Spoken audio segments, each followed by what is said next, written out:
హిందూ బంధువులందరికీ జై శ్రీరామ్ అండి. ఈరోజు హనుమాన్ చాలీసా రెండవ భాగానికి వెళదాము. మొదటి దోహా గురించి మాట్లాడుకుందాము.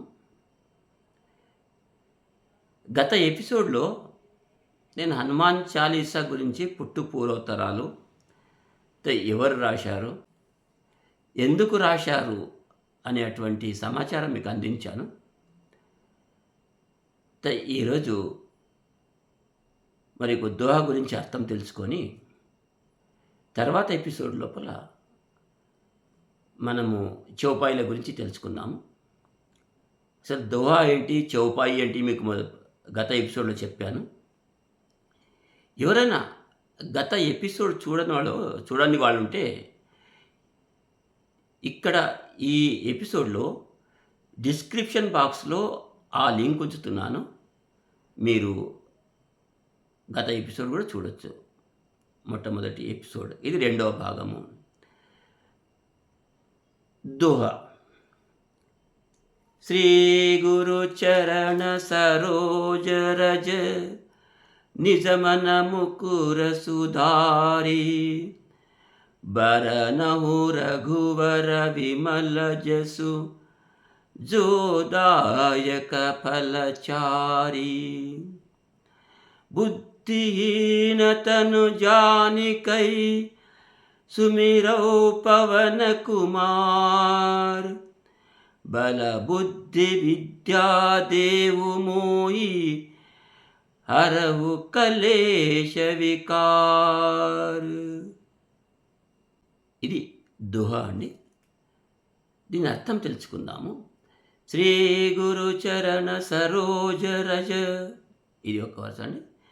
శ్రీ గురు అంటే మీకు అందరికీ తెలిసిందే గురు. మనకు సనాతన ధర్మం లోపల ఏ ప్రార్థన కానీ భగవంతుని గురించి కానీ మొదలు పెట్టేస్తే 3 అక్షరాలతో మొదలు పెడతాము. ఒకటి ఓం, ఒకటి శ్రీ, ఒకటి జయ. అయితే ఇక్కడ శ్రీ అక్షరం నుంచి మొదలు పెడుతున్నారు తులసిదాస్ గారు. శ్రీ గురు చరణ సరోజ రజ.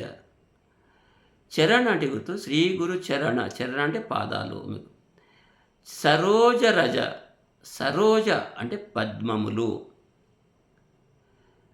రజ, శ్రీ గురు చరణ సరోజ రజ, శ్రీ గురువు యొక్క పాద పద్మముల ధూళి. రజ అంటే ధూళి. ధూళికి మనం మామూలుగా ఏమనుకుంటామంటే దుమ్ము అనుకుంటాము. అంటే కరెక్ట్గా ఇంగ్లీష్ పదం అయితే పౌడర్ అని అంటాం. మనం ఇంగ్లీష్ పదము పౌడర్ అంటాం. శ్రీ గురు చరణ సరోజ రజ, శ్రీ గురువుల యొక్క పాదాల యొక్క పాద పద్మముల యొక్క ధూళి. ఇక్కడ చూడండి. నిజమన ముకుర సుధారి. నిజ అంటే మనకు నాది, సొంతము, ప్రైవేటు అని చాలా అర్థాలు వస్తాయి. నిజమన, నా యొక్క మన అంటే మనసు. ముకుర సుధారి, ముకుర అంటే అద్దము. ఇక్కడ గమనించండి. నిజమన ముకుర సుధారి. సుధారి అంటే బాగు చేయడము, దాన్ని తుడవడము. అద్దాన్ని ఏం చేస్తామంటే బాగు చేయడం అంటే తుడవడం తప్ప ఏముంటుంది? అద్దం పైన ధూళి పేరుకుపోతుంది కాబట్టి తుడుస్తాము. దాన్ని అంతకుమించి బాగు చేయం కదా అద్దానికి. ఏదైతే నా మనస్సు అనే అద్దం ఉందో దానికి శ్రీ గురువు పాదాల యొక్క ధూళి అంటే పౌడర్తో నా మనస్సు అనే అద్దాన్ని శుభ్రపరచుకుంటాను. ఇక్కడ గమనించవలసింది గురువుల పాదాలకు ఉన్న ధూళి, మరి అద్దం పైన ఉన్న ధూళి. ఆ ధూళితోటి ధూళికి ఎట్లా తీసేస్తాము? ఇది చాలా విచిత్రమైంది. అయితే మనం చూడండి, చాలా ఇంట్లో కూడా వాడుతుంటాము. ఏదో ఒకటి ఇత్తడి సామాను పైన చెత్తాచెదారం ఉంటే దాన్ని ఏంది పీతాంబరి అనే ఒక పౌడర్ తోటి క్లీన్ చేస్తాం. మరి అది ధూళే కదా, అది ఒక దుమ్మే కదా. పీతాంబరి అనేది కూడా ఒక దుమ్మె, ధూళే, పౌడరే. అట్లనే పూర్వకాలంలో మీకు ఎంతమందికి తెలుసో తెలియదు కానీ బట్టలు ఉతికే ముందు సబ్బులు లేవప్పుడు ఒక విధమైన మట్టి పెడుతుండ్రి, బట్టలకు మట్టి పెట్టి ఉతుకుతుండ్రి. అయితే మట్టి మరకలు కూడా పోతుండే. ఇది చాలా నేను చూశాను మా చిన్నప్పుడు, నాకు బాగా గుర్తు. బట్టలు ఉతకాలంటే మట్టి మరకలు పోవాలంటే మట్టి పెట్టి ఉతకాలి దాన్ని. అటువంటిది ఇక్కడ కూడా మన మనసు అనే అద్దాన్ని శుభ్రపరచుకోవాలంటే శ్రీ గురు చరణల వారి పద్మముల ధూళి, పాద పద్మముల ధూళి. ఎందుకంటే వారికి గురువుల దగ్గర ఒక జ్ఞానం ఉంటుంది. ఆ జ్ఞానం సంపాదించాలంటే మన మనసు నిర్మలంగా ఉండాలి. ఇక్కడ అర్థం అంటే ఏం లేదండి. అర్థం అంటే వీళ్ళు పౌడర్ పెట్టడం, రాయడము, తుడవడము, సరిపేయడము అటువంటిది కాదు. మన మనసు నిశ్చలంగా ఉండాలి, మన మనసు నిర్మలంగా ఉండాలి. అంటే ఆ సద్గురువుల వచనాలు విని మన మనసును శుభ్రపరచుకోవాలి. ఆ తర్వాత ఏం చేస్తాము? మనసు శుభ్రపరచుకున్న తర్వాత భరణవు రఘువర విమల జస, భరణవు రఘువర విమల యశ జోదాయక ఫలచారి. భరణవు అంటే నేను పాడెదను, పాడుతాను, పలుకుతాను. ఏం పాడతాను? భరణవు రఘువర విమల జస.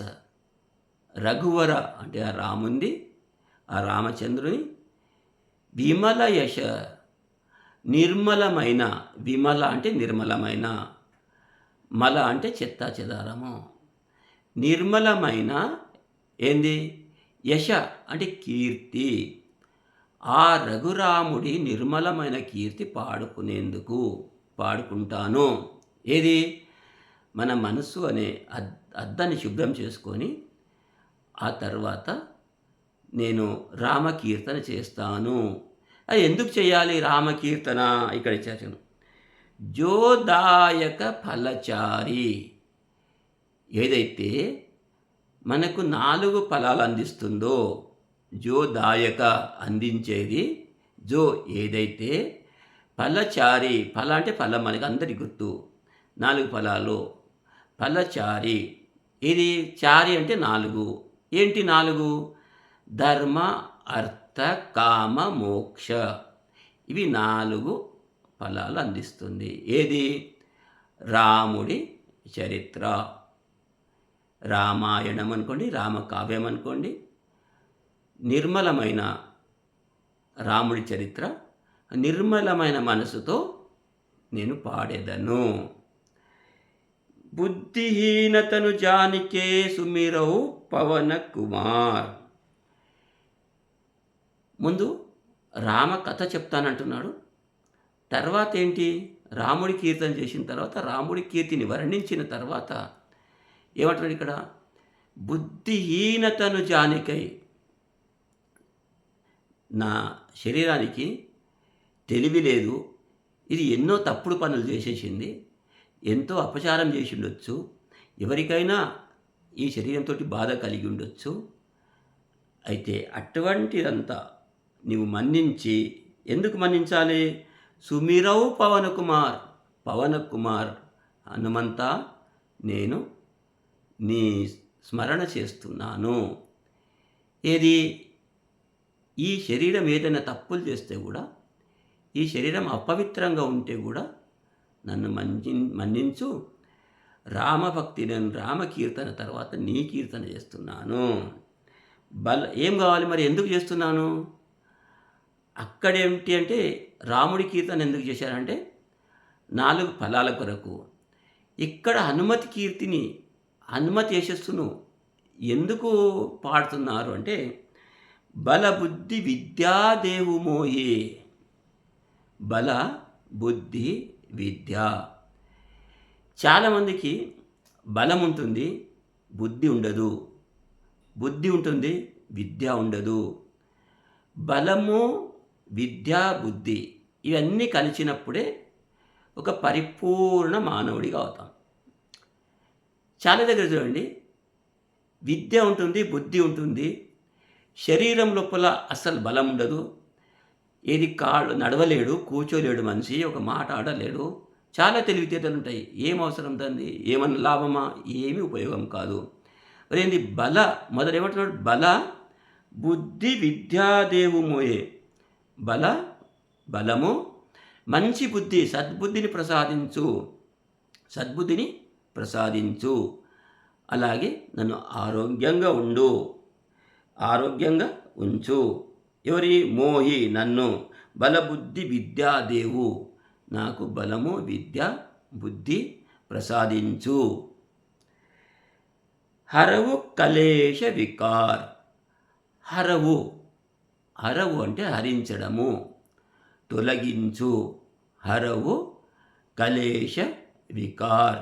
హరవు తొలగించు. ఏం తొలగించాలి? క్లేశము, వికారము.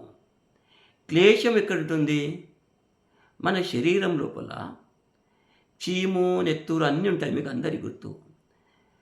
అయితే ఏ బాధ ఉంటుందో శరీర బాధకు క్లేశము అంటాం మనము.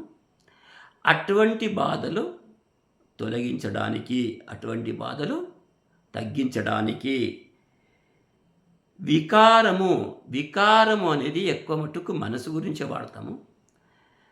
మనసు లోపల ఎటువంటి వికారం లేకుండా, ఎటువంటి దురుద్దేశం లేకుండా మనసు ముందే నిర్మలం చేసుకున్నాం కదా.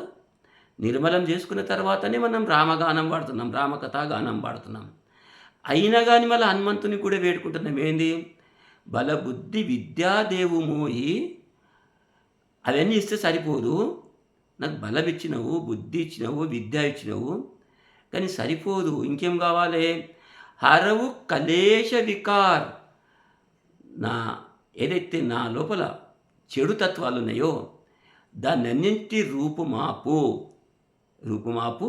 అందుకొరకే నేను హనుమాన్ చాలీసా పఠనం చేస్తున్నాను. ముందు రామకథ, నిర్మలమైన మనసుతో రామకథ పాడుతున్నాను. రామకథ తర్వాత నిర్మలమైన మనసుతో రామకథ పాడి ఎందుకు పాడుతున్నానంటే 4 చతుర్విధ ఫలితాలు మనకు రావాలి, ఫలాలు రావాలి అని.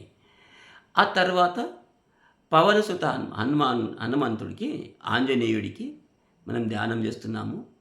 ఏం చేస్తున్నామంటే, నాకు బలము, విద్య, బుద్ధి ప్రసాదించు. అలాగే నా శరీరానికి ఉన్న బాధలు, నా మనసులో ఉన్న చెడుతత్వము అంటే అజ్ఞానము తొలగించు. మనసు లోపల చెడుతత్వం అంటే అజ్ఞానం, మళ్ళీ ఏం లేదు. అజ్ఞానం వచ్చిందంటే అజ్ఞానం తనంతట తానే వెళ్ళిపోతుంది. దానికి అజ్ఞానం తొలగించడానికి కూడా వేరేం లేదు, జ్ఞానం తెలుసుకోవడమే. ఇప్పుడు ఎట్లయితే మన మనసు అనే అద్దానికి ఒక ధూళి పట్టింది అంటున్నాము. ఆ ధూళిని గురువుల యొక్క జ్ఞానముతోటే మనం తీసేసి, అంటే మన మనసు నిర్మలంగా అవుతుంది జ్ఞానంతో. గురువులు లేకుంటే మనకు కావచ్చు, సిద్ధి కొందరికి కావచ్చు. ఇప్పుడు రమణ మహర్షి లాగా ఉన్నారు, వారికి గురువులు కానీ శిష్యులు కానీ లేరు. అటువంటి వేలలో లక్షల్లో ఒకడు ఉండొచ్చు. కానీ సాధారణ జనులకు మాత్రం గురువు జ్ఞానం కావాలి. గురువుతోటే మనకు జ్ఞానం వస్తుంది తప్ప గురువు లేకుంటే జ్ఞానం రాదు. అయితే అటువంటి గురువు యొక్క పాదాలకు మనం మోకరిల్లి వాళ్ళ దగ్గర జ్ఞానం నేర్చుకొని మన మనసు నిర్మలంగా చేసుకొని రామకీర్తన చేస్తూ నేను 4 చతుర్విధ ఫలాలు పొందుతాను. ఆ తర్వాత హనుమంతుడి కీర్తన చేస్తూ నేను నా శరీరము దీనికి ఇంకా జ్ఞానం లేకుండొచ్చు. శరీరం అంటే మనసు కూడా ఉంటుంది. ఆ జ్ఞానం నాకు ప్రసాదించు. బల బుద్ధి విద్యాదేవు. బలం అంటే శరీరానికి కదా వచ్చేది, మన మనసుకు కాదు. మనసుకి ఏంది? విద్యా బుద్ధులు మనసుకు వస్తే శరీరానికి బలం వస్తుంది. ఆ శరీరానికి బలమిచ్చి ఎట్లా బలం ఇవ్వమంటున్నాడు? అయ్యా వీడు మూర్ఖుడున్నాడు అని ఆలోచించు, అయినా కానీ నాకు బలం ఇవ్వు, బుద్ధి ఇవ్వు, నాకు విజ్ఞానం ఇవ్వు, నాకు జ్ఞానం ఇవ్వు, అది జ్ఞానం ప్రసాదించు. జ్ఞానం ప్రసాదించినంత మాత్రాన కాకుండా నా కష్టాలు తొలగించు, నన్ను సద్మార్గం వైపు పయనించేటట్టు చెయ్యి, నన్ను ఆ పరమాత్మ తత్వములో ఉండేటట్టు ప్రసాదించు, ఆ వరం నాకు ప్రసాదించు అని ఇక్కడ ఒక దోహా పలికి మరి తులసిదాస్ గారు చాలీసాలకు వెళ్ళిపోతున్నారు. మరి ఈరోజు మనం ఒక దోహా గురించి చెప్పుకున్నాము. ఇది చాలా సంక్షిప్తంగా చెప్పాను. నిజంగా దీనికి మొత్తం డీటెయిల్గా చెప్పేసి ఒక 2 గంటలు ఒక్క దోహా కొరకే అవుతుంది. అంత చెప్తే నాకు కానీ మీకు కానీ ఇబ్బంది కావచ్చు. మరి చిన్న చిన్న ఎపిసోడ్లు 10-15 నిమిషాల ఎపిసోడ్లు చేస్తున్నాను. అది గమనించి మీరు తప్పకుండా ఇది చూసి మీరు ఇంకొక 10 మందికి హనుమాన్ చాలీసా గురించి అవగాహన వచ్చేటట్టు ఈ వీడియో షేర్ చేయగలరని. మరి మీకు నచ్చితే సబ్స్క్రైబ్ చేసుకోండి, లైక్ చేయండి. ఏమైనా తప్పులుంటే మంచిగా ఉంటే కూడా కామెంట్ రూపంలో తెలపొచ్చు. అందరికీ ఇంకోసారి జై శ్రీరామ్ అండి. జై శ్రీరామ్.